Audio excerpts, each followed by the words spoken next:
everyone. I'm Steve Vogel. I am a member of the steering committee here at the Berkeley Economy and Society Initiative. I would like, first of all, to thank our co-hosts, the Social Science Matrix, and also our co-sponsor, the Berkeley Roundtable on the International Economy. I want to mention two events coming up from Bessie. You can see them on your screen. April 23rd, Public Investment for Climate and Social Goals, an Agenda for Brazil and Latin America. And April 30th, the National Investment Authority, an Institutional Blueprint and Implications for Climate Policy. I'm just going to very briefly introduce our moderator, Sarah DiMagno, and let her take it from here.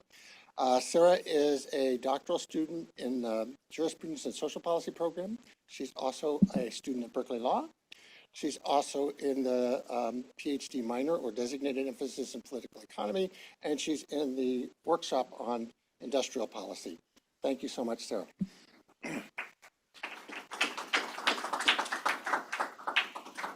Okay, thank you so much for having me, Steve, and to Bessie and the Berkeley Roundtable on International Economy. So I'm very excited to moderate this conversation. I'll just briefly introduce our speaker and our two commentators today, and then I'll turn it over to Professor Helper for her remarks. And she'll take questions during her presentation if anything's unclear, and then our two commentators will provide their remarks. When they're finished, we'll do Q&A, and I'll just keep the queue. So if you would like to ask a question, just catch my eye, and I'll make sure to get to you. So beginning with our guest today, Sue Helper. She's the Frank Tracy Carlton Professor of Economics at the Weatherhead School of Management at Case Western Reserve. She was formerly the Chief Economist at the U.S. Department of Commerce, a Senior Economist at the Council of Economic Advisors, and most recently the Senior Advisor for Industrial Strategy at the White House Office of Management and Budget. And her research focuses on the globalization of supply chains and how U.S. manufacturing might be revitalized. Our first commentator today is Ari Benkler, who is a first-year PhD student in the Political Science Department. He focuses on the political economy of climate change and its intersection with economic inequality and democratic instability. He studies how institutional arrangements, interest groups, and legal rules can produce variation in environmental law and policy. And he's currently working on a project on energy federalism and the impacts of the IRA on state politics and policymaking. And finally, our second commentator today is Daniel Aldana Cohen, who is an assistant professor of sociology here at UC Berkeley, where he's also the director of the Sociospatial Climate Collaborative. Professor Cohen works on the intersections of the climate emergency, housing, political economy, social movements, and inequalities of race and class in the United States and Brazil. And he's currently completing a book project called Street Fight, Climate Change and Inequality in the 21st Century City. So without further ado, I'll turn it over to Professor Helper. Thank you so much for being here. Cool. So I can't express how excited I am to be here and just get this opportunity to talk to you all about this and just incredible audience that we have today of the father of a lot of these issues. So John Zeisman, who the manufacturing matters is as relevant today as it was written when it was written. And, you know, it's extremely exciting not just to have read the book and discuss it with John, but also to have something to do, be able to do something about the problems that are laid out there that, you know, for decades, the problem just got worse of U.S. manufacturing, U.S. industrial leadership, climate change, all that stuff. And now, in part following in the great footsteps of Kate Gordon, able to just, you know, work on this and build things, and then leaving hopefully behind for Anna Waldman-Brown, who's continuing to work in the OMB, and hopefully some of you all that will continue to do this stuff, whether it's in the US or Finland or wherever. So my goals then are really to talk about the how of an industrial strategy rather than the why. And focus on particularly the role of academic research in designing and implementing industrial strategy and promote discussion of these topics. And you know, happy to have discussion during the talk if that's useful. So the outline, I first want to spend a minute defining what I mean by industrial strategy and talk about really briefly about the goals of the Biden strategy and the outcomes so far. And then talk about just 4 issues of industrial strategy, this implementation. This is a subset. But one is promoting synergy across goals and managing conflict among them. So the everything bagel liberalism discussion, addressing coordination failures, designing good jobs. I will talk about supply chain resilience And then also finally sort of building self-reinforcing progress. How do we make sure that this is not one and done, but puts the US on a different and better path? And then finally, with close some topics, some thoughts about academic research. To me, industrial strategy refers to government efforts to transform the economy, including through policies designed to affect particular industries. And so I think the verbs here are really important. So transform the economy. So it's not just any tariff policy, but it's tariffs that are designed to transform, ideally with complementary policies that build and then designed to affect particular industries. And the U.S. has long had policies that affect industries, but not necessarily in a designed or coherent manner. Why is industrial strategy useful? So just a very quick discussion about why. And this, I'm an economist, so this is basically heavily based on the idea that there are spillovers. Private actors don't capture all the benefits and costs of their actions, and some effects spill over to affect others. And so then in that case, there's a role for government to step in and help with some of these issues. And industry-specific actions, this is more controversial among economists, but changing, are useful when there are particular bottlenecks or particular places where you need to address supply and demand at the same time. And I'll give some examples. So even if it was politically feasible in the US to have a carbon tax, I'd argue that we want some of these industry-specific policies. Where is this useful? So most of the examples in this talk are going to be drawn from manufacturing because that's what I work on. But we've had a long history of industrial policy in the US on agriculture, on medical and healthcare, continuing developing industrial policies around AI and quantum. And then there's, I think, very important interaction between manufacturing and services that we'll discuss. So I want to talk just a little bit with some, I guess, propaganda fresh off the White House propaganda from Heather Boucher at CEA. And so then just, what is Bidenomics? So the goals are to lay the foundation for strong, sustainable, and equitable growth. So these are three goals that are not always, so anyway, I will talk about the relationship among these goals. And so implementing the policy, there's been 4 big bills: the American Rescue Plan, Bipartisan Infrastructure Law, CHIPS and Science Act, Inflation Reduction Act. Sometimes familiarly known as the 3 uncles: Bill, CHIPS, and IRA, and then ARP, yes.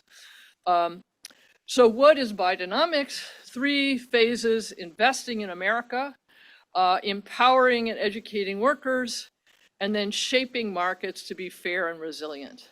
This is different and much less passive than the traditional economist view that the government responds to market failures. We want to proactively shape, and I'll give some examples. And so what's impact so far? We have seen doubled investment in manufacturing construction, kind of the best leading indicator that you might think of since these bills were signed.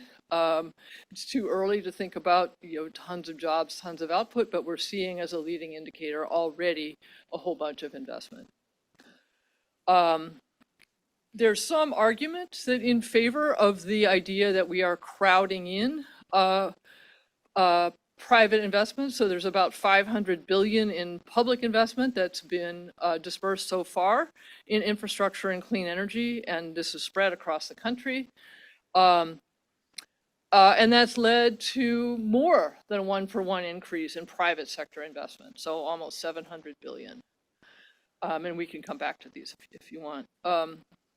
The overall modus operandi of the Biden administration is somewhat different than maybe textbook industrial policy or than that has been tried in the past. The idea is that government should be a partner and not a rival to business, and that it's possible to crowd in private investment.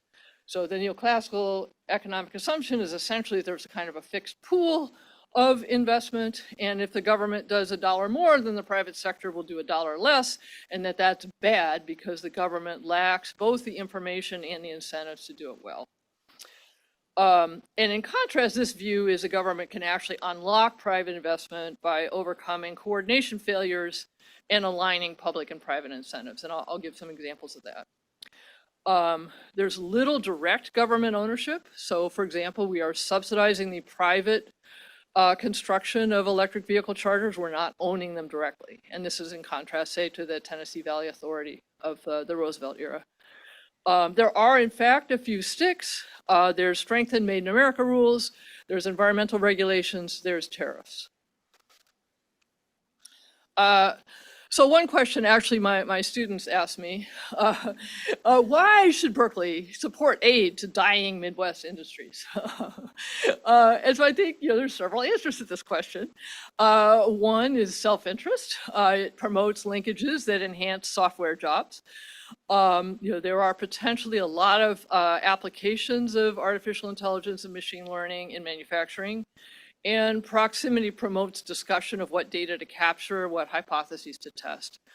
An example of this, you may think, well, geez, you can have sensors everywhere. Why can't data scientists in Berkeley, tell those stupid people in Cleveland how to run their factory? So there's a highly automated Rockwell automation factory south of Cleveland that makes printed circuit boards. And they had a couple of years ago this mysterious quality problem that happened only in Cleveland, only in January, across all their product lines. And they couldn't figure it out. And it turned out, they actually asked the workers. The workers said, well, it's dry in here in January. And whenever it's dry, we have a lot of quality problems. And so sure enough, they looked and they went and collected data on humidity. They had not thought it necessary to have data on humidity. That wasn't part of their model. They installed misters, and that problem went away. So now they collect data on humidity. They didn't think to do it before. So that's a sort of human generative thing, is to think about new ideas here. And so then knowledge of the manufacturing process and not just the software is really helpful. So that's the first example is self-interest. Second one is productivity. If you correctly measure productivity, U.S. manufacturing would do a lot better than it currently is. That a lot of the competition that we face is based on exploitation of labor and the environment, and we aren't pricing the risk of lack of supply chain resilience, for example. And then finally, politics. If we actually care about the next set of climate actions, you've got to keep this coalition together, and people have to see themselves in the future. So I don't know if I convinced anybody. It's not an audience, somewhat self-selected audience, I guess. But so if we have these linkages, they exist. How do we maximize their potential? So one argument I want to make is you don't want to just have linkages. You want to think about how things work together, bring in the idea of incentives, and broadly constructed. And so in a couple ways. So I mentioned, I guess, the issues I want to talk about. And so then the first one is synergy across goals and managing conflict among them. And so in fact, it sometimes happens that goals are synergistic. So there's a climate, labor, DEI alliance that people like Kate really did a lot to kind of lay out how this works. And then there's a kind of functional argument that domestic production and high wages can promote innovation, can also promote resilience. So these things are not necessarily in conflict. Sometimes they actually are a conflict. And early in the administration, we had a bunch of, I might say, sort of theoretical and not super productive discussions about which was more important. And eventually started to actually, let's do some analysis and see what this looks like in a particular case. And so I want to talk about that a little bit in the specific case of electric vehicle charging, where I argue, I think we actually shaped markets. So the bipartisan infrastructure law allocated $7.5 billion to EV charging. And that's a reason for that is it's a complement to adopting electric vehicles. There's analysis that argues that spending $1 on EV charging has the similar impact as spending $12 on direct subsidies to consumers for buying vehicles, because it addresses the range anxiety issue. So it's a kind of an example of something, if you want fast action to offset climate change, a carbon tax probably isn't alone what you need. You want some direct action. Let's look at overcome this kind of chicken and egg problem where there are no chargers because it's not profitable because there aren't any EVs, but nobody wants to buy an EV if there's no charger. So let's jumpstart the issue. So initially there weren't any US manufacturers of fast chargers. And so you could say, oh, okay, we'll just waive all the Buy America laws. And that would have been very easy because the Federal Highway Administration has a blanket waiver dating back to the 1980s for everything on highways. So we forged ahead in the Made in America office and did some analysis. So I spent some quality time interviewing and calling up under great pressure all these charger manufacturers. So one of the things we realized is that there's a lot of time required for planning and permitting. I mean, we can think about these are problems we need to solve, but in this case, we had at least 2 years between the time this law was passed and the time the chargers would actually be needed to be placed in the ground. So we called up a bunch of manufacturers and asked them, well, what is your plan? And so we kind of cajoled and incentivized, so carrots and sticks. What are you going to do? What can you do?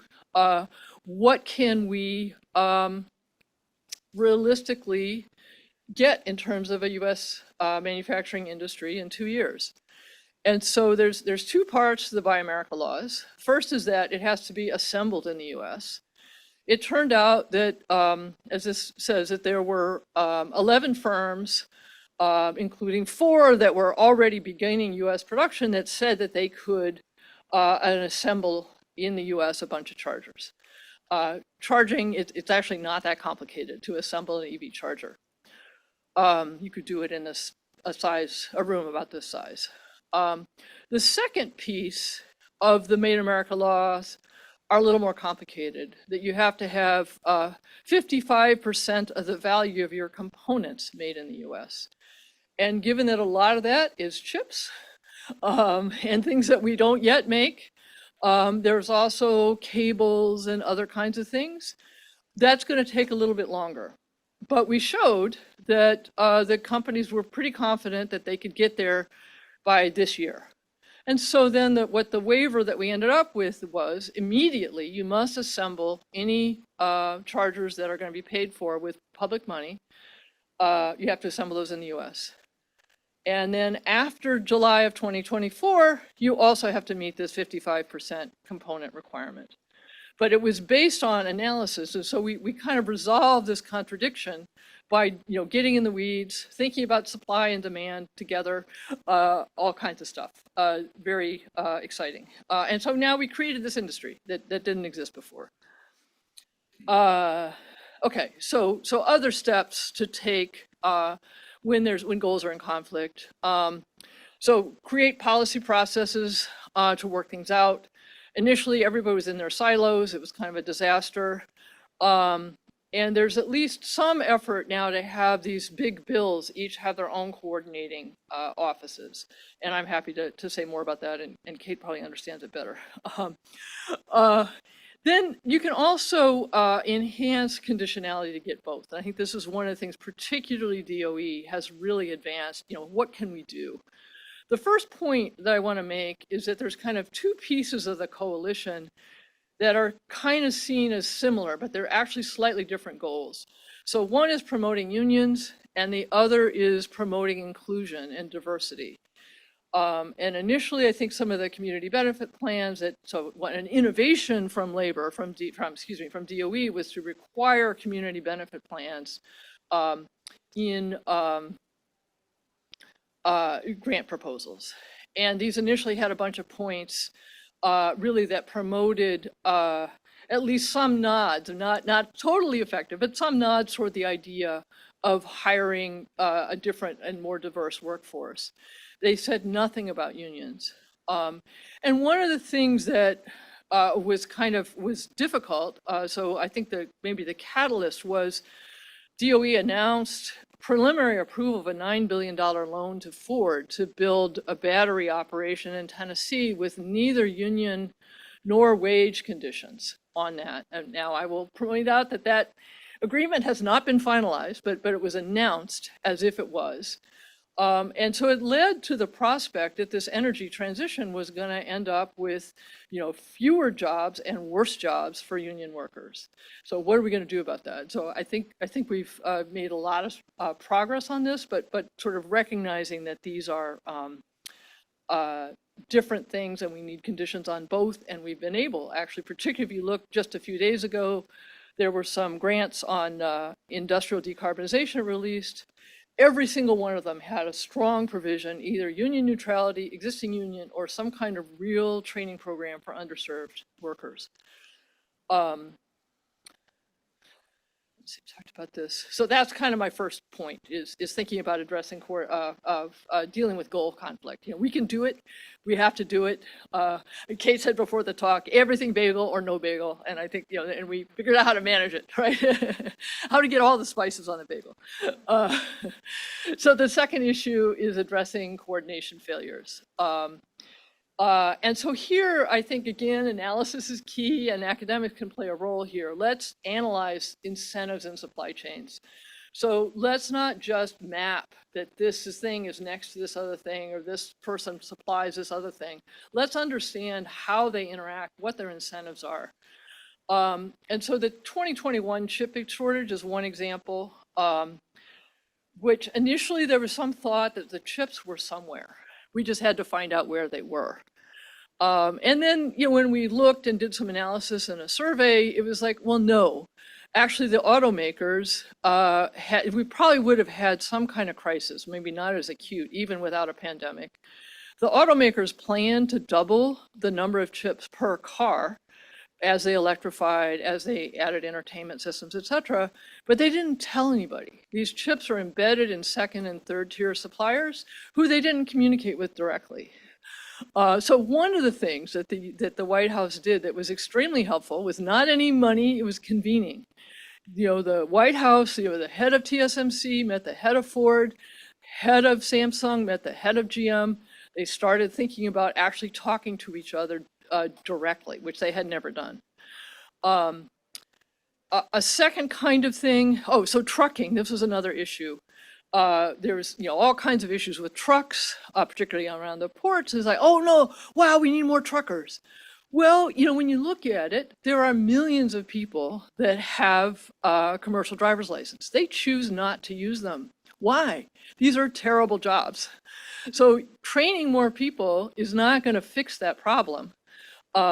If you have to directly address the job quality issue, which to some extent has happened. I think there's still more work to do. The third thing I guess I want to say is talking about building communities as well as markets, another great idea from Cohen and Zeisman, and talk about, I guess, two examples. One that I just thought was kind of dumb. I didn't understand the importance. In August 2021, the president announced this goal of 50% of auto sales in the US would be EVs, either EVs or plug-in hybrids by 2030. And that was a really important moment, partly because of what happened before, which was a lot of discussion with automakers, with the UAW. What are your product plans? Are we going to leave some stranded assets behind that you won't be able to use all your assembly plants or whatever? Figure that out. And then the public announcement is everybody's kind of rowing in the same direction. There are some hiccups, but I don't think this particular goal, hopefully, is not in danger. The second point here is that demand signals alone are not enough. And I want to talk about this in the context of lead service lines. So these are water lines that connect the water in the street to your house. And many of them, particularly in places like Cleveland, are lead. Lead is terrible, leads to all kinds of, childhood retardation, et cetera. The Biden administration is committed to replacing all of them. It is a huge thing. And so there's money to do this. We actually have money, but it's a huge spike. This is largely money from the bipartisan infrastructure law, $15 billion. And so there's this incredible spike in money. You might think, we thought, oh, hey, screaming demand signal. Markets work, people will figure out how to do this. Well, let's see, there are 7 layers between that federal demand signal up here and then down on the right, the manufacturer. And these are not close collaborative ties between any of these layers. If you're a manufacturer, you may read something about, bipartisan infrastructure law. You have no idea what Congress does or if that's like real money or whatever. All you see is maybe you used to be getting orders of 1 or 2 parts from some city water authority, and now you're getting 3 or 4. It's not like I'm going to dramatically increase. So what did we do? We held a convening, and these are the slides actually from this convening that sort of talk about, look, there's money here, opportunity. And then a little bit about, this is what we think it's going to mean for particular parts. 6 million corporation stops at a minimum, for example.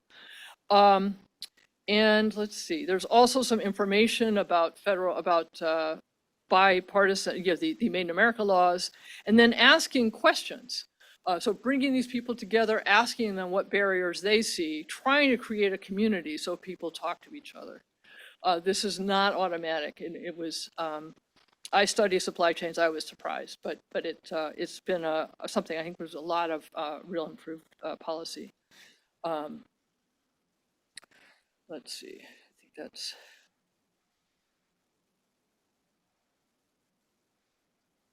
So then the third topic I want to talk about is is supply chain. Is it, I don't know, any comments, questions so far? What? Okay, so I think we lived through some of the problems of lack of supply chain resilience, lack of access to personal protective equipment like masks, et cetera, lack of ability to get various inputs. And so the 2 solutions are discussed to this. The one that's typically discussed, I would call redundancy. This is have more suppliers, hold more inventory. And this solution actually has a bunch of issues to it. It adds cost, and it may not work. So we had a stockpile of N95 masks. People looked in it during the pandemic, found out all these masks were expired. So you may not have the right stuff at the right time. And so better, in my view, if you can, to build agility. So the idea here is you reduce lead time so that you can quickly respond, identify a need, make the masks.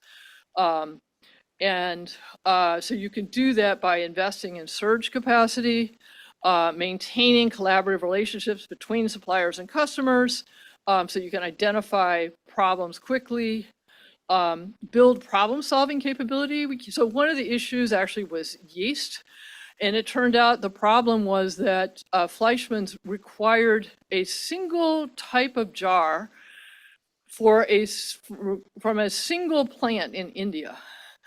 And it took them months to figure out an alternative to work with their machines, which turned out to be plastic bags. And you could imagine, and this is the kind of thing that Toyota drills on, is, well, what else? If that's not available, what else can we do? Yeah. So, and just to kind of hamper this, because this is a debate I've not fully won, even though I got all this stuff in the economic report of the president, low inventory is not necessarily bad. The problem is if you have low inventory and low fragility. And so another key reason for rebuilding domestic production is to increase agility, reduce lead time. So what are the implications of this view? I think so. The first one is location policy. Talked about that. I also want to emphasize that I don't think that there's any view that we should have 100% production of all, manufactured goods in America. We need more. And in many cases, there is no conflict between diversified supply chains and domestic production. If you've got 90% of your supply coming from China, adding US supply makes that more diverse. Okay. A second thing is it's another reason why we want generally trained workers, so apprenticeships rather than quick training programs. And then finally, competition policy. So I'm fully on board with anti-monopoly, but in the limit, more competition is not always better. And so I'll just give one example, which is the generic drug shortages. There's a proposal now that hospitals should have to hold more inventory as a hedge against drug shortages. We should look at the root cause, and there's been work in the White House to do this, and the FDA actually has great reports. There's a combination of excess competition at the distributor level, and then that leads them to really push cutthroat competition, largely in India, of 8, 10 suppliers of particular drugs, who then gradually, it's a race to the bottom, they go out of business. And in contrast to the US, the FDA inspection may be once every 2 years. So some of the shortages are caused by people kind of all of a sudden going out of business. Sometimes it's because the FDA happens to go to the facility, finds an intolerable situation, and shuts the plant down. So it's, you can imagine a much better way of dealing with this problem than, hold more inventory hospitals. Okay, so that's my rant on that. 2 more quick things. One is design good jobs. And just, there's a lot of discussion. I never thought studying manufacturing that the problem would be skill shortage as opposed to unemployed workers, but here we are. One problem is that the manufacturing wage premium has declined. And so people, again, don't want these jobs. And it's a problem that many firms can't just raise the wage because they don't have a productivity recipe that would allow them to pay a higher wage. So what do we do about this? And so this is an opportunity, I think, to bring in additive automation, AI, ML, in a way of enhancing these jobs. But we need to, I think, design these jobs and ideally co-design them, the product and the process and the technology and the workforce training all together with worker representatives in the room, and not just kind of take skill demand that employers present as given. And employers, first of all, often don't think so much about what they need. They just want the worker they had last year. And they also don't really value things like worker mobility. They may not value resilience because they don't see the problem very often. And so there's some efforts like this to work on this. So there's the Battery Workforce Initiative at DOE that Anna has worked with that has brought together these various actors to try to think about designing good jobs in this new occupation. So then the last issue I want to talk about is self-reinforcing progress. And so this is another White House slide where we sort of talking about at all stages of the technology readiness level, we have programs from research to development to demonstration to deployment. And these are really cool. And I would be happy to talk endlessly about them. But I want to raise a couple of issues about whether the current investment can put the US on a permanent path for green innovation. And so things are getting better. Initially, it's a real focus on production. We're now thinking about including other parts of the value chain, particularly equipment design. You don't get to world-class competitiveness if you're just buying the same equipment as everybody else. The issues, I think, for the future are how do we encourage the current construction that happens at scale to include the latest techniques, including not just big companies, but small companies. So we're really lagging in adoption of Industry 4.0. sensors, et cetera, that could dramatically increase uptime and quality and all the things that we would like to be competing on. A second issue is developing a transition path within an industry. So we actually did it for electric vehicles. We worked with a consultant and figured out the path of every model of every company and when it was likely to sunset, and showed that this 50% goal was consistent with stranding none of them. I don't think that that kind of analysis is being done for different kinds of battery chemistries, for different kinds of solar panel technologies. Part of it's because it's not totally clear what the next stage is. But these are all issues that we need to think about. So this brings me to future research. And so I think I have, I guess, four topics. One is building and renewing these productive linkages. And I think there's real potential here for kind of, engineering tech knowledge and incentive design. And so we really need, I think, a theory of friendshoring. If we're gonna, so friendshoring is the idea that we don't necessarily need to make all the semiconductor equipment here. We could rely on ASML in Netherlands.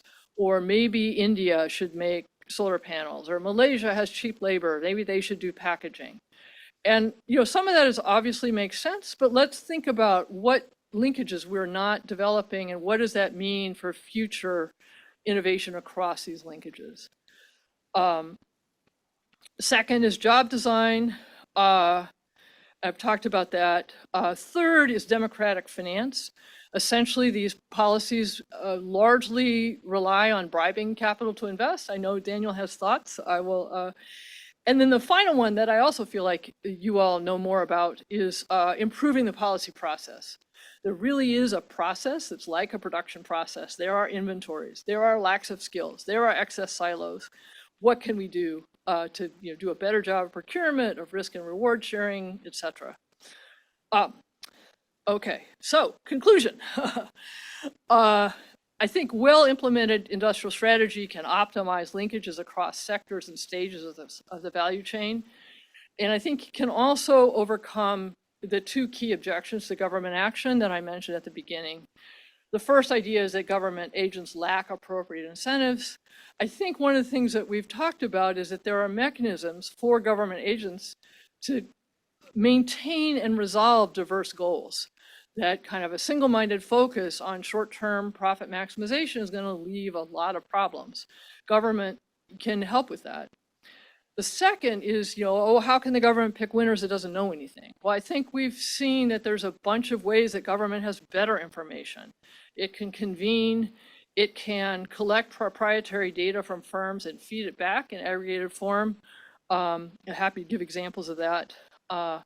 And then there's a whole lot of work, improved design, implementation, and state capacity. So with that, look forward to comments. Right, well, thank you so much. And first off, thank you for the presentation. It was terrific and super interesting. So I want to lay out basically 5 big questions, both for discussion and to get your views on directly. The first is really about the role of politics and the idea of building a stronger coalition for green growth in the US political economy. And you refer to the kind of importance of the labor, climate, and DEI coalition. And obviously, firms play a significant role in kind of the interest group landscape that we're working with in terms of the policy process and inputs to what's actually able to be done at the governmental level. So I guess you spoke a little bit about whether or not and in what ways the current climate policy regime and the industrial policy regime can put us on a permanent path towards a green growth type of model.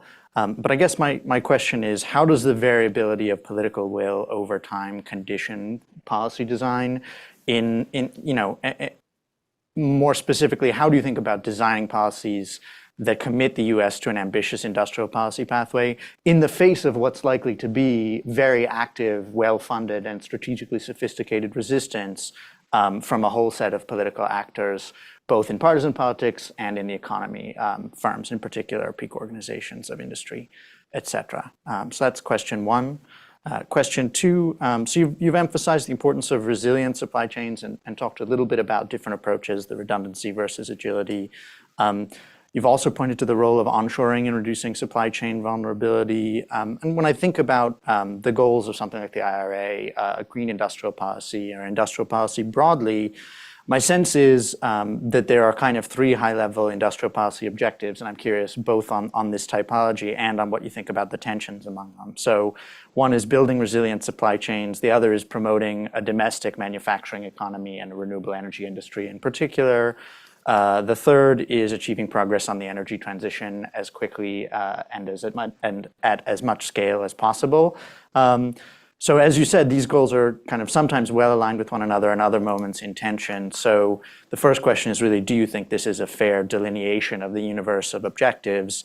And the second is, how do you think about the relationships between these three things? And you mentioned some strategies for optimizing on these tensions, but this seems like a really fundamental problem in industrial policy, is to think about the relationship between these different goals and how to manage the competing tensions.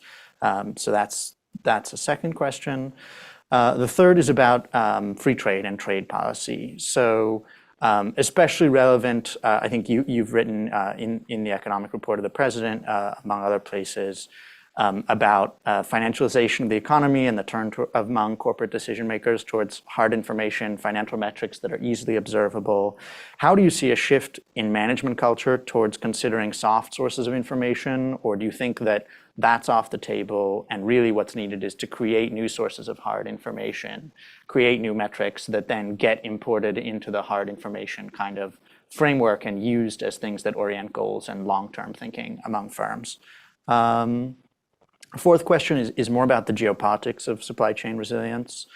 So supply chain resilience, as I see it, is at least substantially about insulating supply of critical production inputs from regimes that are politically unstable, trade partners that are not reliable, potentially adversarial.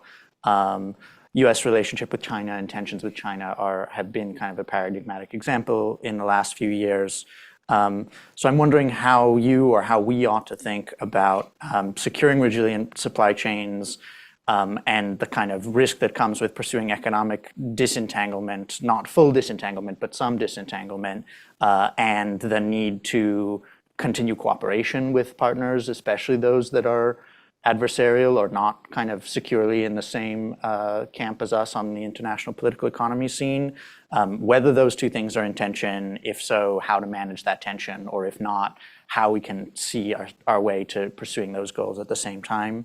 And finally, I want to ask about the chicken and egg problem. So other than its convening power to get manufacturers of final products in the room with upstream suppliers, how does government, what are the universe of strategies we should be thinking about to solve the chicken and egg problem? And where convening power is not enough, there have been, I think at the state level, particularly in New York, the Build Public Renewables Act, there are these proposals that are not primarily directed at public equity as kind of the main strategy for building solutions in solving the chicken and egg problem, but at least kind of hold the threat of public investment over the private sector and say, we want X volume of this particular key set of goods, and by this date, and whatever isn't successfully produced in the market by that set deadline, the government is going to step in and ensure that the supply that we think is critically necessary for all these strategic and normative reasons can be had. So obviously that's something that intersects with the political climate in a way that's not so simple.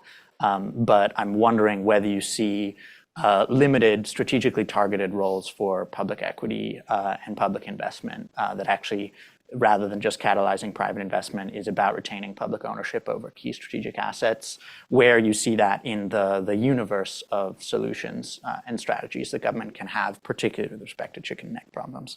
So that's the universe of questions that I wanted to put forward, and thank you again. Cool. Would you like to respond? I think, yeah. Okay. I mean, the awkward part is I'm also building up to 5 questions, but there's some overlap. Seems that like guys with scruff tend to talk this way. Okay. Okay, so first of all, let me just say I love this presentation. I've been a big advocate of a Green New Deal and working on policies with politicians like AOC and Bernie Sanders, and we're always talking about more government, more ownership, more intervention, but there's often kind of a black box. And once you peer inside of it, it's extremely complicated. And so I think it's just so great to kind of get that from the inside perspective on all these challenges and opportunities. The question that kind of keeps me up at night is like, how do we meet extremely aggressive targets for decarbonization? How do we do that in a way that doesn't foreclose action on the biodiversity crisis, which in the meme is arguably the even bigger wave coming behind the crisis in nature? And what can green capitalism do on these fronts, and what can it not do? And so I've been thinking about kind of 5 main tensions or contradictions within green capitalism, and I think they each raise questions for you. So the first is a tension between decarbonization and biodiversity. So the question is like, do we rob the biospheric Peter to pay the low carbon Paul? Do we mine desert ecosystems to the bone for enough lithium for enough EVs, but at the risk of hastening an equally existential ecological crisis? So I guess the one question I have is, can we expect a better, or even this industrial strategy to balance that tension? And if yes, can we get there without waves of social movement mobilization, localized protest by indigenous nations, negotiation, some repression, et cetera? Or do we need a different kind of industrial strategy that really works harder to balance biodiversity with decarbonization? I mean, I think the two can be advanced together, but it won't happen automatically with free markets. I think a second tension is between developing green projects and making holistic green system change. And you talked a lot about some of the coordination dilemmas. I think we could think of others, like a big example, of course, would be the grid. So under the IRA, it's getting a lot easier to build a solar array or to build wind turbines, but the problems with the grid are quite substantial. And it's not even just the big grid, but then the small grid or the grid edge in every building around the country, the optimization of which could dramatically reduce the amount of build out we have to do. So peak power demand in the US is double median power demand. And so if you only have to build out half, because you even at the peaks with grid edge technologies, that's an amazing asset for the ability to go quickly. It seems like the US government would need a lot of work to really become like a coordinating developmental green state. Working through budget reconciliation creates like major limitations. And so I'm curious for you from the inside, like what do you see as the best path to more muscular and effective coordination to achieve this kind of holistic system change? How much is that a whole new kind of legislation, or with the tools that already exist, like with the EV charger example, can you kind of sort of muddle one's way through? The third tension, I think, is between green capitalism's reliance on states and corporate primacy. They don't want to rely on states. So green capitalists need the state to de-risk big investments, especially in areas like infrastructure, and to help with big upfront capital investments. But I don't think that capitalists like being told what to do, which can happen if you depend on states. They're probably not eager to be told that you need better trained unionized workers and so on. So you've seen this from the inside, and you put it to me earlier that there are some concerns. Are we just bribing capital to do stuff?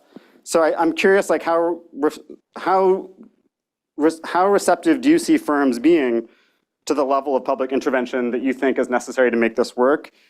To the extent that they're not receptive, what will it take to kind of discipline them, to add more sticks to the carrots, to raise more revenue as well from the wealthy and from big companies, and really to direct them into the activities that you think are most important? Because I think there's definitely scope for more public action, I think, but certainly not everything, and we are on a very short timeline.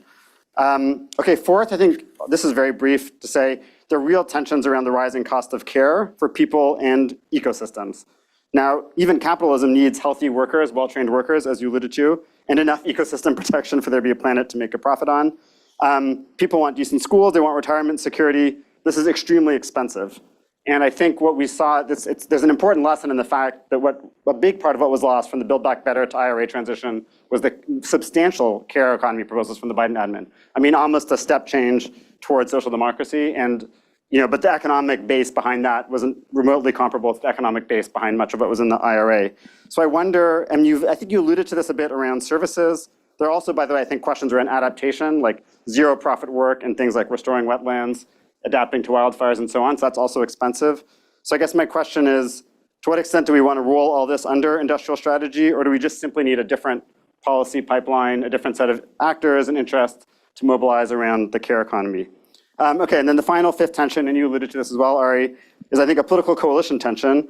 I suspect green capitalism would prefer to live in the world of the Financial Times Chief Economist Martin Wolf, which is a world of like benevolent, corporate-friendly, green centrism, with careful subsidies, an elegant carbon price, a safety net that's strong enough to ward off fascism, but weak enough to incentivize hard work.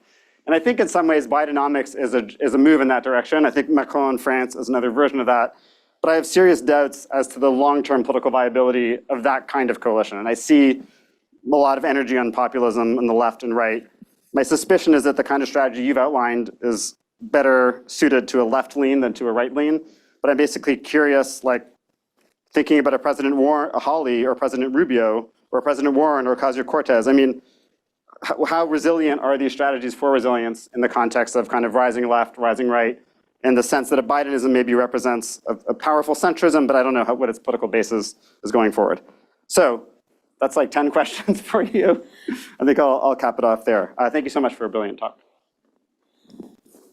Thank you so much for these comments. Yeah, Professor Helper, if you'd like to take a moment to respond to some of those, please go ahead, and then we'll start. I don't know, everybody's been really quiet. If other people want to jump in, I'm happy to do that, or I'm happy to, I'll say try to do 3 minutes. I mean, these are all incredible comments. I am quite worried about whether it's enough. I also think, I just come back to Kate's comment about, I think, everything bagel or no bagel. And then the question, you think the everything bagel isn't necessarily enough. We need the Danish too. I don't know. And I'm not, I'm not unsympathetic to that idea. And I guess I think, we were talking last night about, windows and agendas have changed a lot about what's possible. It's also true that we've, frittered away our time in terms of before there's true and complete climate disaster. So there's both more possibility, and more urgency. And can we deal with that? And so, I mean, to me, it seems like, there's a bunch of maybe education and coalition building that I think, is partly with management. I mean, I think Intel has changed a little bit. They have an engineer again as their president. They saw that they had blown it. There was actually, my understanding is a realization that they blew it by not investing in the 5 nanometer chips, and that this was a once in a lifetime chance to get a second play. Obviously they are not our complete and total friends. We don't want to overestimate that. So I think to Ari's question, I mean, I feel like there both needs to be a kind of qualitative discussion of hard and soft information, and that management needs to understand the value of resilient supply chains, and government should also be helping management to value that. But then sticks if they don't. So this idea of a kind of a public option for green energy is something I hadn't heard before, but I think is really cool. I do think that one of the urgent, I guess, kind of technocratic design questions is this finance question that it does seem to me, I guess, infeasible to kind of continue on this method of massive subsidies. I don't know. I mean, I'd be interested in others' views. And if we had a bank and we have companies, particularly small companies, that would borrow at 14% interest rates, and that's not the social cost of capital; it's far higher. And can we make that lower cost of capital available to companies that want to invest in green projects? Yeah,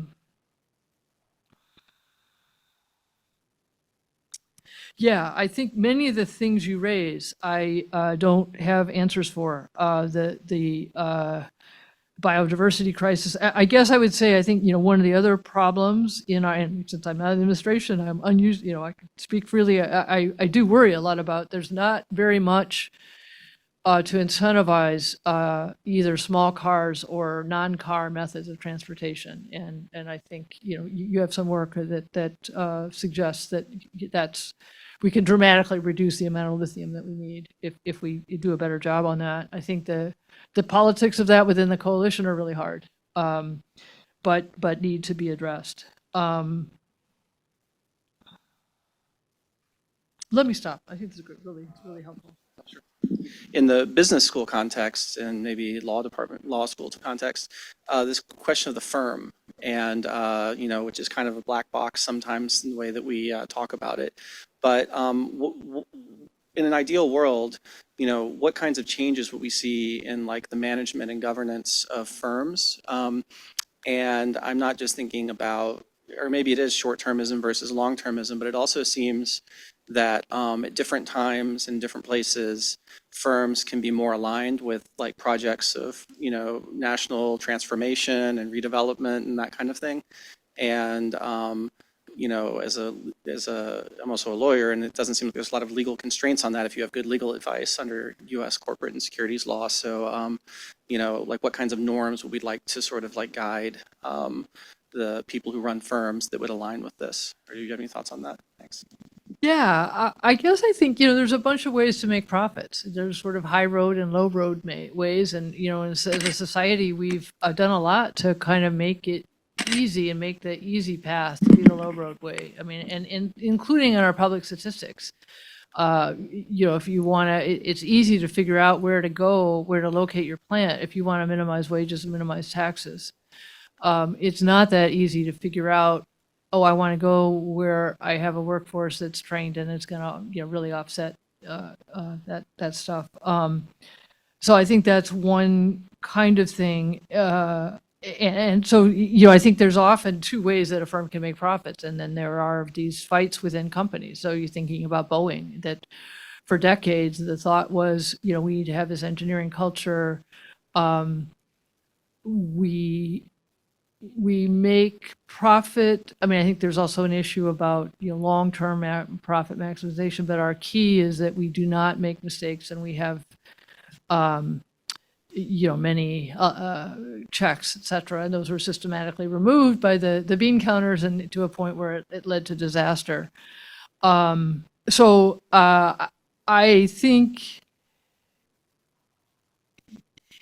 yeah, there's a combination, I guess, of carrots and sticks. So let's make it easier for firms to adopt a high road path. Let's make it easier for them to find apprentices, publicize that model. Let's make it easier for them to understand the cost of far-flung supply chains. And then let's have sticks. If they don't do it, let's have alternatives, I guess.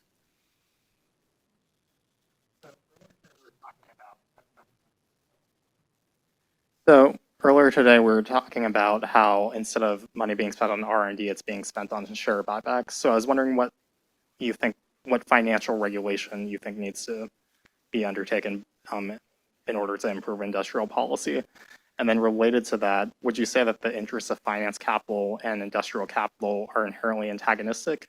Because industrial capital is actually owned by finance capital, since the majority owners are asset managers or other institutional investors. So I guess more directly, what concrete financial regulation reforms would you do? Yeah, wow. I would love to get the views of the group, because I think, I have a probably primitive answer. You could ban stock buybacks. I guess I like this idea. There's now a 1% tax on stock buybacks. We think it's unproductive. You sort of think that organizational capital is hard to build up and it's valuable socially, so we want to charge companies for dismantling it. So let's increase that level of tax, I guess, would be my first thought. I also think that providing ways for companies to get low-cost capital to engage in socially beneficial production is a good thing. So the World Bank, the Export-Import Bank is now lending to projects that are largely domestic in their output at very low interest rates. It seems like they don't have to be in tension, because one of the ways that finance capital makes money is when the industrial capital, sells products at greater than their cost. Particularly, yeah. And so can we get back and, align incentives, and how do we do that? And I think it's a mix of carrots and sticks, and then this maybe softer cultural work. But I really would be interested in what other people think.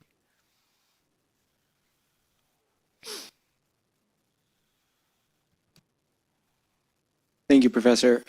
My name is Stephen Lezak. I'm a visiting PhD student in geography at the University of Cambridge. I have an election year question. How do we make industrial strategy, and particularly good and effective industrial strategy, visible to voters?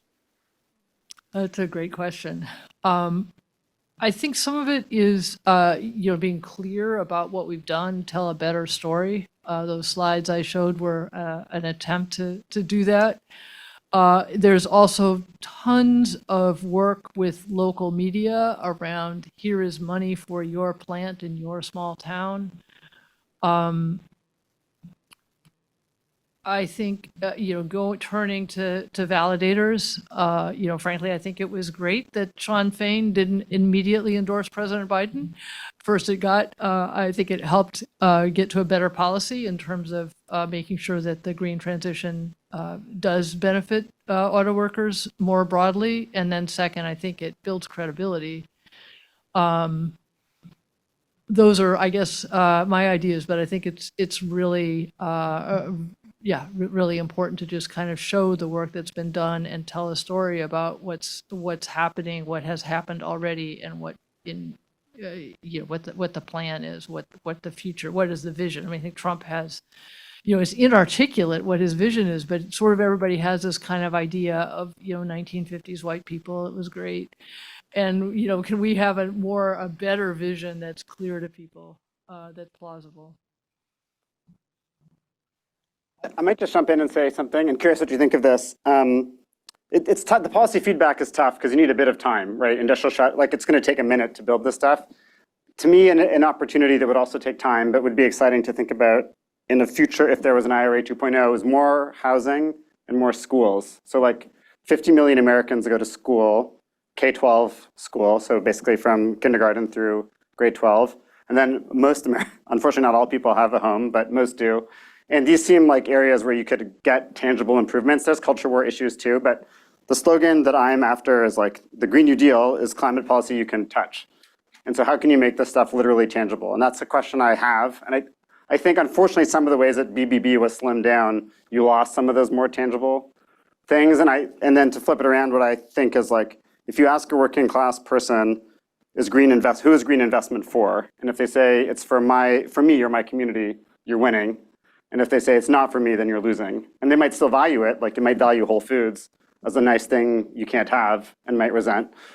But so I don't think there's a problem in convincing Americans that the green is a nice to have, but it may be harder to convince them that it is like for them and of them and kind of by them. And I agree with you 100% that Sean Fain is maybe the best messenger you could imagine for that. I mean, Biden could, I think, pretty good too, but Sean Fain obviously has a different advantage there. Yeah, I mean, I think this is one of the issues in the IRA is that there's all kinds of generous tax breaks in the IRA for greening your house. I kind of worked on them. I don't quite know where to begin. My husband's an engineer. I think there's some work by the Rewiring in America to make this easy path, but there just needs to be so much more work on that. The Green Bank hopefully will be doing solar projects and people will see their energy bills fall. I do think, just a legacy of the financial crisis that I see every day in my neighborhood in Cleveland is just terrible disinvestment in housing and financialization of housing that is a really bad missed opportunity. And I don't feel like I have any knowledge beyond that, but really important to address. And I think, also just these general things that provide consistent with values. I mean, I think hammering on drug prices is a really good thing. It pulls well. Hammering on, we're going to prevent wildfires. Even like but seemingly minor stuff like improving government websites. So Jennifer Polka has this great book, and she talks about, most government websites are designed to be used by people who are paid to use them. And so they're professionals and they go to training on them. This is not, and that's why healthcare.gov was a disaster. It was designed for someone like that, but it's not the user. And so there's been a lot of learning on how to make it better, but there needs to be more. Hi, Sean Kolk. I'm a technology strategy consultant, and I work a lot with automation conversions for SMEs who are, they wouldn't say this, but trying to make an industry 4.0 transition. Questions of capital, labor, you've already brought up geography, but a lot of these policies, whether or not they're intended for SMEs or for large corporations, like you just said, companies that understand the implementation of the websites that are intended for them. The SMEs don't necessarily have the time or bandwidth to engage in these policies or the benefits or any of the even labor pools that they might be able to help. So what is that balance on a much more agile industry? Well, these smaller groups can very quickly redirect all of their workforce, their capital, and their assets. What are good ways to interact with those as opposed to just the enterprise groups? So I guess I have a question for you, because there are actually agencies that are supposed to help. So one of them is the Manufacturing Extension Partnership. Is that something that your firms have ever heard of or worked with? No, anybody that finds me is not. And is that, I mean, have you ever worked with them? Oh, okay. So ARM is what? You describe what ARM is?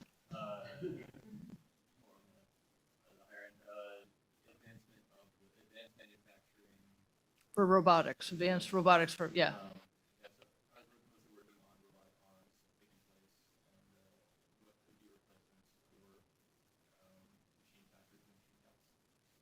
Because I mean, I guess where I'm going with this is there's an effort to, one of the ways to kind of overcome this problem is to actually provide somebody that you can call that will walk you through this.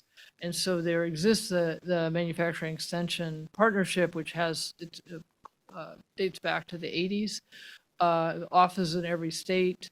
It's done a lot of work on the kind of lean transition with, and generally, maybe smaller and less savvy firms than what you're dealing with.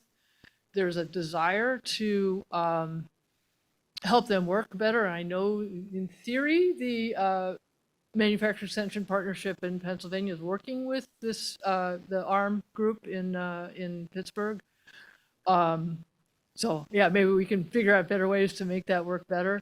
There's also a group in the Department of Energy, the Industrial Assessment Centers, that has also existed for a while, that provides us, will go in for free and tell a business, here's a way that you can improve your energy use. And now, as a result of the infrastructure law, there's access to small grants that would help you implement whatever their recommendations are.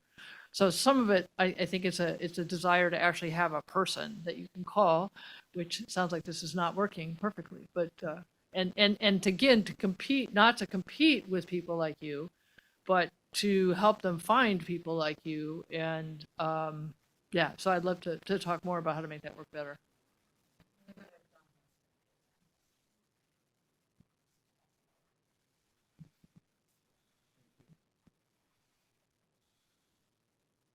As I listen to these three wonderful, the presentation and the sets of comments, it strikes me that there are four quite expansive objectives that are really involved. One is, let's assure that there's a green, biodiverse bioeconomy. Second, that there's a competitive American economy rooted with good jobs. A third, that we have an equitable society filled with the social services that are required. And the fourth is that we need a set of coalitions to support the first three. So that the problem then becomes, where do you start? Because trying to do all of the above all at once probably falls on its face. When we were looking at the green issues a number of years ago, Nina Kelsey, who's now at George Washington, Eric Bieber, who's in the law school here, and actually simultaneously, for whatever reason, once also a PhD in political science, unexplainable, and Jonas Meckling, who's in the School of Natural Resources. As we talked about that, we talked about it as what Nina called a green spiral. In other words, that the original support for green came out of those who opposed smog in LA, easy to do.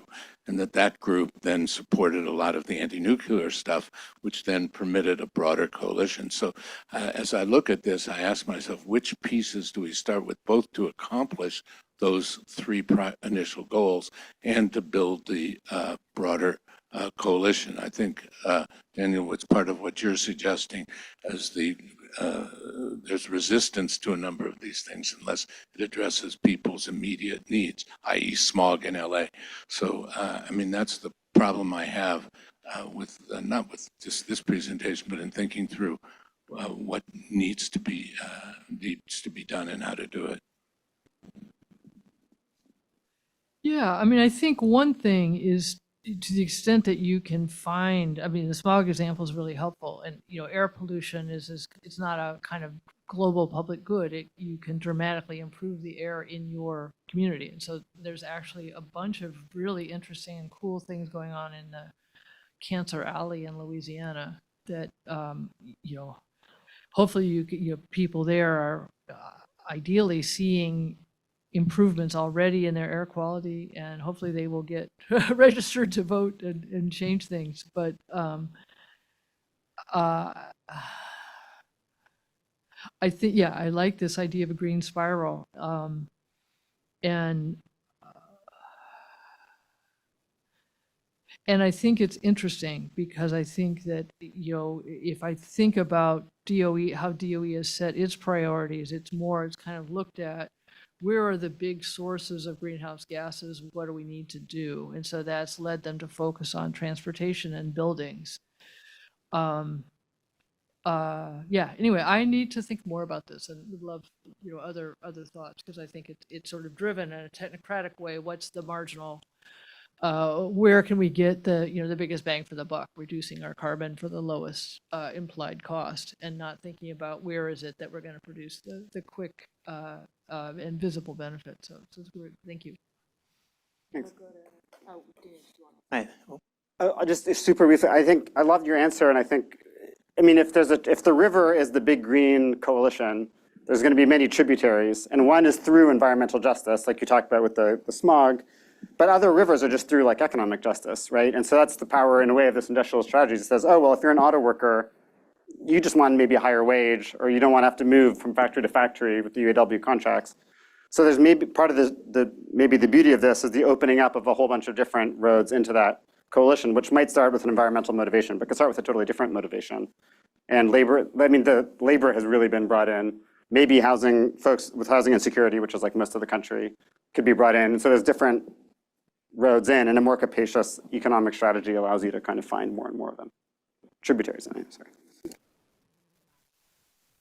Hi there, Sam Appel with UC Berkeley Labor Center. Thanks for the talk.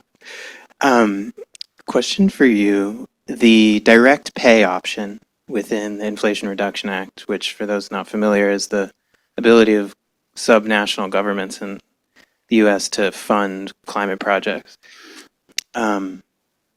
That, from my understanding, the IRA, the direct pay can be used to finance all manner of different projects.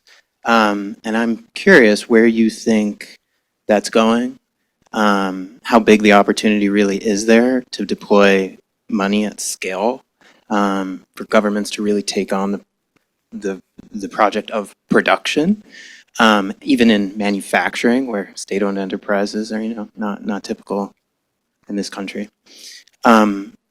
And specifically, if you think, given your deep experience and witnessing, the transformations that you've been a key part of, which particular industries and industry segments there's really a big opportunity to deploy public capital as the means of production and the means of production? Wow, what a great question. And we'd love to get others' views on this. I have not looked that much directly into the direct pay, but one of the very cool things about the IRA is all of these uncapped tax credits. And so that's one. And I actually hadn't thought about the uses that you just said. I mean, so what it does, it means that nonprofits and cities could, borrow money to build a, municipally owned solar panel array. And whether it's kind of cool to think about how that would work. And Yeah, I guess, I know Daniel has this proposal for government-owned offshore wind, and the idea there being that, these are very large capital-intensive facilities. If you can finance them at the federal government cost of capital rather than the private risky cost of capital, it's dramatically easier to make it a payoff. Plus, you can have then better arrangements for users. So this idea of where do you go first, I think, is really a cool one. And I guess I think, limited state capacity, you'd want to do something where, it's probably relatively well understood how to manage it, but I don't know. It's really a great idea.